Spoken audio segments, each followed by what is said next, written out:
Sahana Vavatu.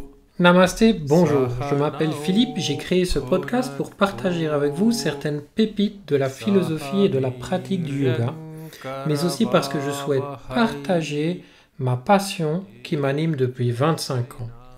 Alors si vous souhaitez en savoir plus, si vous souhaitez une information plus traditionnelle et parfois un peu décalée, je vous invite à écouter ce podcast et à le partager. Sans transition, l'ego et le yoga. On pense toujours qu'en pratiquant le yoga, nous allons diminuer notre ego, voire l'anéantir. Que le but du yoga est de ne pas avoir d'ego. Que l'ego est mauvais en soi. Et que sa fin signe le début d'un plus grand bonheur. Eh bien, ce n'est pas totalement vrai, ni totalement faux. Il existe beaucoup de préjugés à ce sujet-là. Voyons les choses par l'exemple. Imaginons un instant que je n'ai pas du tout d'ego. Dans cet exemple, par exemple, le facteur se trompe, je reçois la facture de mon voisin.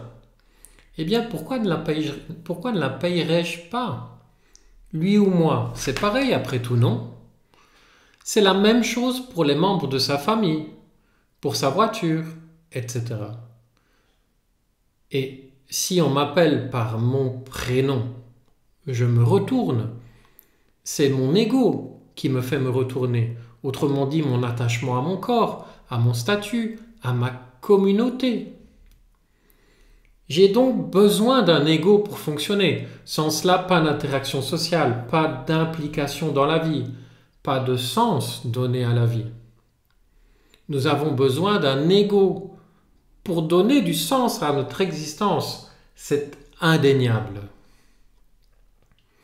Mais si nous prenons un exemple à l'autre extrémité, dans le cas d'un ego trop important, voilà, je ne suis plus qu'un patron, je ne suis plus qu'un employé, qu'un mari, qu'un père. Quand je rentre à la maison, je n'arrive pas à enlever le poids de cette carapace. J'ai une voiture de sport, mais quand je ne suis pas dedans, je suis complexé et je me sens mal. J'ai une bonne situation, j'ai une femme objet. Ce qui est important pour moi est d'avoir des millions sur mon compte. Mais dans mon cœur, gît un grand désert aride. Mais ce n'est pas grave. Je prends des médicaments pour dormir et des antidépresseurs. Je ne suis pas heureux, mais je me shoote au plaisir. Et tout le monde voudrait ma place. Si nous regardons ces deux possibilités, aucune des deux n'est préférable à l'autre. En réalité, non. La première option, celle du zéro ego, l'est, mais dans la toute dernière partie de notre vie. Quand nous sommes arrivés au point où nous avons rempli notre vie et où doucement nous nous détachons de tout pour nous préparer au grand voyage. En attendant, l'ego n'est pas une mauvaise chose. En fait, pour Patanjali, l'ego consiste à confondre l'énergie du percevant et l'outil de la perception. Je crois que ceci demande un peu d'explication. Le yoga est une philosophie profondément dualiste, donc dans laquelle il y a deux choses qui sont importantes. En fait, il y en a trois, mais on va passer sur la troisième ici. D'un côté, nous avons une conscience spirituelle pure, une conscience qui perçoit. Les philosophes occidentaux disent toujours on est conscient de quelque chose. La conscience est toujours conscience de quelque chose. Donc on perçoit quelque chose. Et c'est bien la présence d'une conscience qui détermine si je perçois quelque chose ou non. En effet, un cadavre, bien que muni d'yeux, d'oreilles, de peau, ne perçoit pas. Alors que si je me pince la main, j'ai conscience que j'ai mal à la main. Ce n'est pas ma main qui a mal en tant que telle, c'est ma conscience qui a mal à la main. C'est parce que j'ai une conscience que j'ai mal. Sans conscience, je n'ai pas mal. En revanche, donc, je suis, en plus d'être une conscience, composé également d'un corps sans lequel la conscience seule ne peut rien. En effet, il faut bien un instrument de perception pour cette conscience, pour être capable de percevoir et d'agir dans le monde. Le dharma est notre mission principale sur Terre. Ce dharma, cette mission de vie, est inscrite au plus profond de notre conscience. Et pour la mettre en application, pour donner du sens à notre vie, pour parler plus simplement, nous avons besoin d'un corps. La conscience, elle, d'un côté, elle est remplie, selon les Indiens, de compréhension, de sagesse et de joie. Lorsque nous sommes en accord profond avec nous-mêmes, que nous sommes en accord avec notre dharma, nous sommes heureux. Lorsque nous sommes uniquement en lien avec notre corps, avec l'instrument de perception, nous ne sommes pas heureux, nous nous sentons limités. Et donc c'est cette confusion de deux énergies qu'on appelle l'ego. Quand nous prenons notre partie matérielle, notre corps, nos organes d'essence, notre mental, comme étant une priorité. Et de ce fait, nous oublions ce qui gît au plus profond de notre corps. C'est cela l'ego. Et il peut prendre de très multiples formes, très différentes les unes des autres.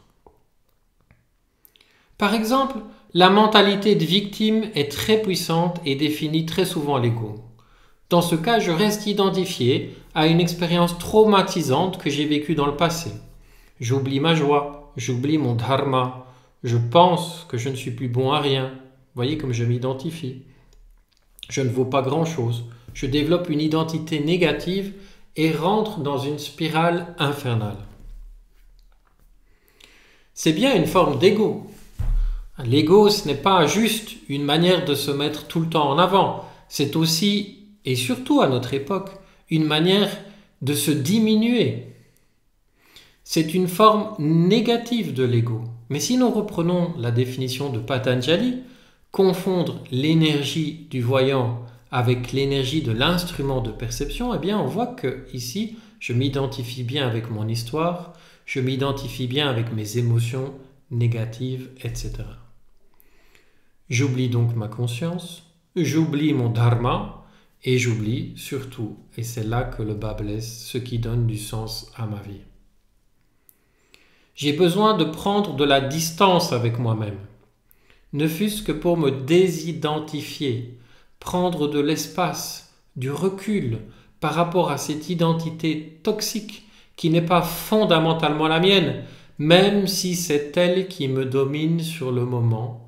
Je dois être capable d'aller plus profondément à l'intérieur de moi.